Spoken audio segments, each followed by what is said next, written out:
धन्यवाद। आज अध्याय के शेष भागों का अध्ययन हम करेंगे। जो आपने पूर्व में अम्ल और क्षार और लवण के बारे में अध्ययन किया है, अब उसके बचे हुए शेष भागों को कैसे हम अध्ययन करेंगे। इसी के अनुसार जो पूर्व में आर्हेनियस ने अपने सिद्धांतों को प्रस्तुत किया है, अब उन्हीं सिद्धांतों में ये कहा जा सकता है कि यह सिद्धांत रासायनिक अभिक्रियाओं में अम्ल और क्षार के जो वर्णन किया है उसके लिए तो यह महत्वपूर्ण स्थान रखता है, परंतु कुछ ऐसे भी पदार्थ हैं जो इस सिद्धांत पे खरे नहीं उतरते हैं। जैसे जल में जो H आयन है और OH आयन है वह किस रूप में रहता है, इसकी व्याख्या आर्हेनियस के सिद्धांत के अनुसार नहीं हुआ है। अर्थात जल को यदि देखा जाए तो हमारा जो जल है, आर्हेनियस के सिद्धांत की जो सीमाएं थी यह केवल जलीय विलयन के लिए थी, लेकिन इसी सिद्धांत में इन्होंने अन्य विलायकों की व्याख्या नहीं किया। अर्थात जिस प्रकार से जल जो होता है इसमें जो H आयन होता है वह किस प्रकार रहता है, या जल में OH आयन किस प्रकार रहता है, इसकी उन्होंने व्याख्या नहीं किया। तो अब हम देखेंगे कि जल में H आयन जो है वह किस प्रकार रहता है और जल में OH आयन किस प्रकार रहता है। इसके आर्हेनियस के जो सिद्धांत थे उनकी केवल सीमाएं विलायकों के लिए नहीं थी, सिर्फ जलीय विलयन के लिए था, जबकि अन्य पदार्थ या अन्य विलायकों के लिए यह व्याख्या नहीं किया गया। अर्थात हम इसके माध्यम से समझ सकते हैं कि जो जल है उसमें H आयन जो है वह हाइड्रोनियम आयन के रूप में रहता है। अर्थात कोई आपसे पूछे कि जल में हाइड्रोजन किस रूप में रहता है तो आप वहां पे कह सकते हैं कि जल में जो हाइड्रोजन आयन है वह हाइड्रोनियम आयन के रूप में रह सकता है। किस रूप में रह सकता है? Hydronium ion. किस रूप में रह सकता है? हाइड्रोनियम आयन के रूप में रह सकता है। फिर उसके बाद यदि आपसे कोई पूछता है कि जल में OH आयन किस रूप में रहता है तो इसको भी आप देख सकते हैं कि H3O2 आयन के रूप में रह सकता है। अर्थात जल में जो हाइड्रोजन है इस हाइड्रोनियम आयन के रूप में रह सकता है और जल में जो OH आयन रहता है हाइड्रोनियम डाइऑक्साइड के रूप में रह सकता है। ठीक इसी प्रकार से कुछ ऐसे भी यौगिक थे जिन्होंने आर्हेनियस के सिद्धांत के अनुसार उसकी व्याख्या नहीं की गई। अर्थात हम कह सकते हैं कुछ ऐसे भी यौगिक थे जो H आयन नहीं देते थे और न ही OH आयन देते थे। जैसे अम्लीय माध्यम में यदि देखा जाए तो जैसे एल्यूमिनियम ट्राइक्लोराइड यह H आयन नहीं दे सकता था, ठीक इसी प्रकार से हम देखें कि BF3 अर्थात बोरान ट्राइक्लोराइड नहीं दे सकता था जो अम्लीय माध्यम में था। लेकिन इसी के जो क्षारीय माध्यम में यदि हम देखें या जबकि अम्लीय माध्यम में था, जबकि हम क्षारीय माध्यम में देखें, क्षारीय माध्यम में देखें जैसे PH3 या H आयन नहीं दे सकता, अर्थात NH3 या H आयन नहीं दे सकता, तो इसकी व्याख्या आर्हेनियस ने नहीं किया। अर्थात उसी समय डेनिस के जो वैज्ञानिक थे ब्रांसटेड और लौरी, एक वैज्ञानिक थे लौरी जी ने और ब्रांस ब्रांस्टेड ने अपने एक नए सिद्धांत का निर्माण किया। अब नए सिद्धांत के अनुसार इन्होंने अम्ल और क्षार की अलग ढंग से अपने सिद्धांत के अनुसार परिभाषा दिया, जिनकी अवधारणाओं में कहा गया कि इनकी अवधारणा का नाम है प्रोटानिक अवधारणा। अवधारणा के बारे में हम अध्ययन करेंगे कि ब्रांस्टेड, लौरी दोनों लोगों ने मिलकर के, जो डेनिश के वैज्ञानिक थे, रसायनज्ञ थे, इन्होंने कैसे अम्ल और क्षार को परिभाषित किया है। अब देखते हैं क्या कि ब्रांस्टेड और लौरी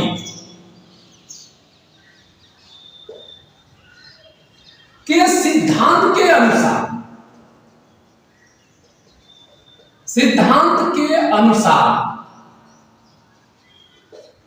यानी जो एक प्रोटानिक अवधारणा थी, क्या थी? प्रोटानिक अवधारणा के अनुसार इन्होंने कहा कि अम्ल क्या है। यानी इनके अनुसार हम परिभाषा को देखें तो उन्होंने अम्ल अर्थात एसिड को क्या कहा था? अर्थात एसिड, यानी अम्ल वे पदार्थ है। यानी इन्होंने कहा कि अम्ल वे पदार्थ है जो प्रोटॉन अर्थात H आयन को, उन्होंने इसको प्रोटॉन कहा, यानी प्रोटॉन देते हैं उसे, यानी अम्ल वे पदार्थ है जो प्रोटॉन अर्थात इसको हम प्रोटॉन कहते हैं, प्रोटॉन देते हैं उसे हम अम्ल कहते हैं। क्या कहते हैं? अम्ल कहते हैं। तथा उन्होंने क्षार की जब बात किया, क्षार यानी बेस, इसको कहा कि क्षार वे पदार्थ है, क्षार वे पदार्थ है जो H आयन अर्थात प्रोटॉन, इसको हम प्रोटॉन लेते हैं, यानी प्रोटॉन या कह सकते हैं प्रोटॉन ग्रहण करते हैं। क्या करते हैं? ग्रहण करते हैं, वे क्षार कहलाते हैं। अब देखिए यहाँ पे थोड़ा सा रिएक्शन के माध्यम से भी अध्ययन कर सकते हैं कि जो प्रोटॉन देते हैं उसे अम्ल कहते हैं और जो प्रोटॉन ग्रहण करते हैं उसे हम क्षार कहते हैं। अब यहाँ पे हमारे पास एक क्वेश्चन आता है कि अम्ल क्या है। जैसे मान लीजिए हमने यहाँ पे लिखा HCl और इसमें हम यदि अमोनिया से क्रिया करा दे, किससे करा दे? अमोनिया से। NH3 का मतलब होता है अमोनिया। यदि यहाँ से देखा जाए तो यह H जो प्रोटॉन है यह अमोनिया को दिया, अमोनिया ने ग्रहण किया, अर्थात यहाँ पे ये बनते क्या है? NH4 बन गए, जबकि यह आपके अमोनिया जो था इसने ग्रहण किया अर्थात यह क्षार हो गया, और HCl ने अपने प्रोटॉन को दिया अर्थात यह अम्ल हो गया। ये अम्ल हो गया अर्थात ये क्षार हो गया, जो एक्वस के रूप में बना अमोनियम और यहाँ पे हो गया Cl। इस तरीके से हम देखें कि अम्ल को परिभाषित करने का कार्य किया। ठीक उसी प्रकार से जब क्षार की बात आई तो यहाँ पर कहा कि अमोनिया एक क्षार है। क्यों? क्योंकि अमोनिया ने इससे एक प्रोटॉन को ग्रहण किया अर्थात इसको उन्होंने क्या कहा? क्षार कहा।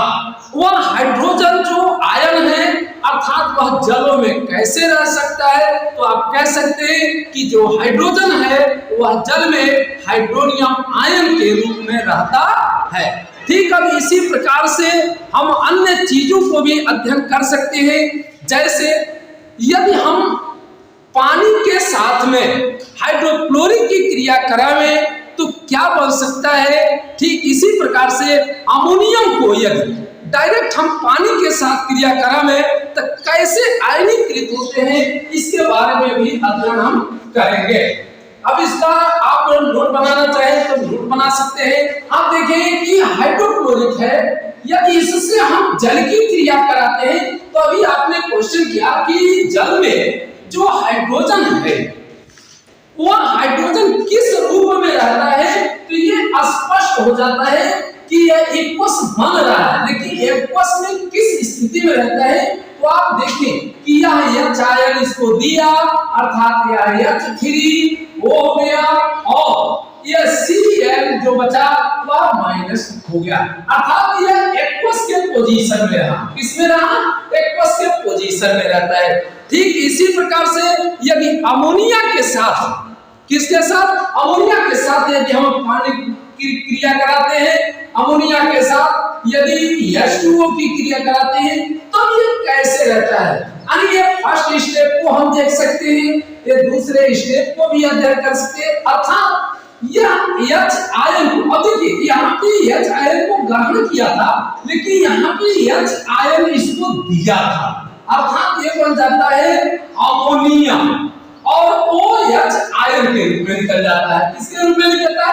OH आयन ही देता है। अर्थात यहाँ पे कह सकते हैं कि जो H2O है वह हमारा H आयन अर्थात दे भी सकता है, अर्थात प्रोटॉन दे भी सकता है और प्रोटॉन को ग्रहण कर भी सकता है। अर्थात हम कह सकते हैं कि जल हमारा प्रोटॉन दाता भी है और प्रोटॉन ग्राही है, अर्थात कह सकते हैं कि यह अम्ल और क्षार दोनों प्रकार के गुणों को प्रदर्शित करने वाला एक यौगिक होता है। ठीक इसी प्रकार से यदि हम अमोनिया के साथ, यदि हम या बाइकार्बोनेट के साथ यदि जल की क्रिया यदि हम कराते हैं तो हमें अनेक क्रियाएं देखने के लिए मिलता है। ठीक इसी प्रकार से यदि कार्बोनेट के साथ, किसके साथ? यदि कार्बोनेट के साथ हम जल की क्रिया कराते हैं तो अब यहाँ पे क्या बनता है, ये दिमाग में रखना है कि यह H आयन इसको देता है जबकि यह OH आयन बना लेता है, अर्थात HCO3 ये बना लेते हैं और OH आयन भी देने का कार्य करते हैं। अर्थात इसने लिया यहाँ पे अम्लीय गुण दिखा रहा है, जबकि OH आयन के हिसाब से यह क्षारीय गुण भी प्रदर्शित कर रहे हैं। ठीक इसी प्रकार से हम कुछ ऐसे भी पदार्थ देखेंगे कि जो वास्तव में न H आयन देते हैं न ही क्षार देते हैं, तो ऐसे को हम क्या कहते हैं? अर्थात हम कह सकते हैं कि वे पदार्थ जो प्रोटॉन दाता है, यानी प्रोटॉन ले भी सकते हैं और प्रोटॉन दे भी सकते हैं, अर्थात ऐसे जो कंपाउंड है या जो ऐसे पदार्थ हैं उनको हम उभयधर्मी कहते हैं। जैसे जल आपका एक उभयधर्मी है, बाइकार्बोनेट आपका उभयधर्मी है, फिर इसी प्रकार से बाइसल्फेट भी आपका उभयधर्मी है। अर्थात कह सकते हैं कि H2O, बाइकार्बोनेट, बाइसल्फेट ये आपका क्या है? उभयधर्मी है। ये प्रोटॉन ले भी सकते हैं और यह प्रोटॉन दे भी सकते हैं। जैसे यदि इनका अध्ययन हम करना चाहें तो बाइकार्बोनेट का यदि हम पानी से क्रिया करा करके या जल का बाइसल्फेट का यदि पानी से क्रिया करा कर देखें तो प्रोटॉन दे भी सकते हैं और प्रोटॉन ले भी सकते हैं। जैसे बाइकार्बोनेट का यदि हम अमोनिया के साथ क्रिया करावें तो अभी देख सकते हैं कि बाइकार्बोनेट हमारा जो है या अमोनिया के साथ क्रिया किया, अर्थात यह प्रोटॉन दे सकता है। कैसे दे सकता है? क्योंकि यही प्रोटॉन उठ करके इसके पास चला जाएगा तो ये बन जाता है NH4 और CO3। इस तरीके से यह आपका तैयार हो जाता है रिएक्शन। तो इसको हम कह सकते हैं कि यह प्रोटॉन दे भी सकता है। इसी तरीके से प्रोटॉन ले भी कैसे सकता है, इसको भी हम देख सकते हैं कि HCO3 के साथ यदि हाइड्रोक्लोरिक की क्रिया करा सकते हैं तो प्रोटॉन ले भी सकता है। कैसे ले सकता है? क्योंकि यह H यानी प्रोटॉन यह ले सकते हैं, अर्थात ध्यान दें कि H2CO3 अर्थात यह उदासीन एक लवण बना दिए, यानी अम्ल और क्षार की तरह यदि अध्ययन करें तो लवण बनाते हैं, अर्थात कार्बोनिक एसिड बन जाता है, अर्थात यह प्रोटॉन ले भी सकते हैं। अर्थात ऐसे जो पदार्थ हैं वह प्रोटॉन ग्राही भी होते हैं और प्रोटॉन दाता भी होते हैं, अर्थात इन्हें उभयधर्मी हम कह सकते हैं। धन्यवाद। अब यहाँ तक कि आज के जो क्लासेज में आपने क्लास को देखा, क्लास का अध्ययन किया, इसको रिएक्शन के माध्यम से आप देख सकते हैं कि कहां पे कैसे रिएक्शन कराए गए, क्या चीज हमारा बना। अनेक ब्रांच, स्टेट और लवरी के मतानुसार आपने देखा कि कैसे यह आपके उभयधर्मी हो सकते हैं, या कैसे किसको अम्ल कह सकते हैं या किसको क्षार कह सकते हैं, इसके बारे में आप बारीकियों से अध्ययन किए होंगे। इसी के साथ RTF क्लासेस के तरफ से आपको धन्यवाद।